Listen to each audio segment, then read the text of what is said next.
ভাষায় আমাদের অর্থমন্ত্রী বলে ১,৫০০ কোটি টাকা কোনো টাকাই না, এটা কোনো ব্যাপারই না। আবার ঘুষের একটা নতুন নাম উনি আবিষ্কার করছে, স্পিড মানি। উনি বলতেছে ঘুষ হচ্ছে স্পিড মানি, ঘুষ খাইলে কাজের স্পিড বাড়ে। আবার শিক্ষামন্ত্রীও কম যান না, উনি গত মাসে বললেন ঘুষ খান তবে সহনীয় মাত্রায় খান।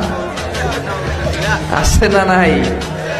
মানুষ পাগল হইলে বান্ধে রশি দিয়া, রশি পাগল হইলে বান্ধেন কি দিয়া? আমরা আজীবন পড়ি সুবহান রাব্বিয়াল আ'লা, এর অর্থটা যে কি কেউ জানে না, ঠিক কিনা? তো চোখ দিয়ে পানি নামবে কেমনে? চাইনিজ ভাষা আমাদের কাছে যেরকম, কোরআনের তেলাওয়াত আমাদের কাছে অনেকটা এরকমই। চাইনিজ ভাষার অর্থ জানি না, কোরআনের আয়াতের অর্থ জানি, কিন্তু এই কথা বললে কি আল্লাহ আমাদেরকে ছাড়বে? No excuse will be granted that day. সেদিন আল্লাহ কোনো এক্সকিউজ গ্রহণ করবে না। অনেক হিন্দু মুসলমান হয়, এরপরে তারা কোরআন বোঝে, আল্লাহ বলবে হিন্দু হয়ে পারলো, তুই পারলি না কেন? জোরে বলেন ঠিক কিনা?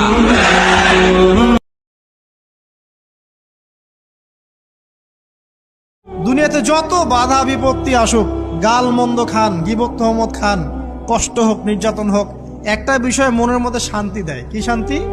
যে এই দুনিয়ার জীবনটা তো আর চিরস্থায়ী নয়, এটা তো আর সারা জীবন থাকবে না। ইনশাআল্লাহ এই অবস্থা আস্তে আস্তে পরিবর্তন হয়ে যাবে। ফাইন্না মাআল উসরি ইউসরা, পরকালে ইনশাআল্লাহ পাবো। দুনিয়াতে না পেলে কি হয়েছে, পরকালে পাবো ইনশাআল্লাহ। আমার মৃত্যু আমার জন্য দুঃখের নয়, আমার মৃত্যু আমার জন্য চিন্তার নয়, বরং আনন্দের। আমি তো সেদিন থেকে ঘোষণা দিয়ে দিয়েছি, আমার জীবন, আমার মরণ, আমার নামাজ, আমার কুরবানি, কোনো জিনিস আমি আমার নিজের জন্য করি না, নিজের জন্য রাখি না, সব কার জন্যে?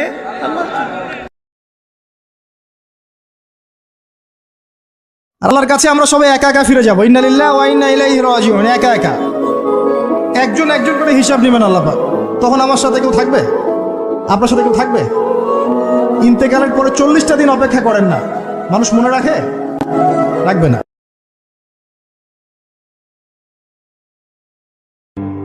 যে নীরবে নিভৃতে গোপনে আল্লাহর কথা স্মরণ করে কাঁদে এবং তার চোখ দিয়ে অশ্রু প্রবাহিত হয়, এই 7 শ্রেণীর মানুষকে আল্লাহ পাক কিয়ামতের মাঠে আরশের ছায়া দিবে। আমরা কি পেতে চাই?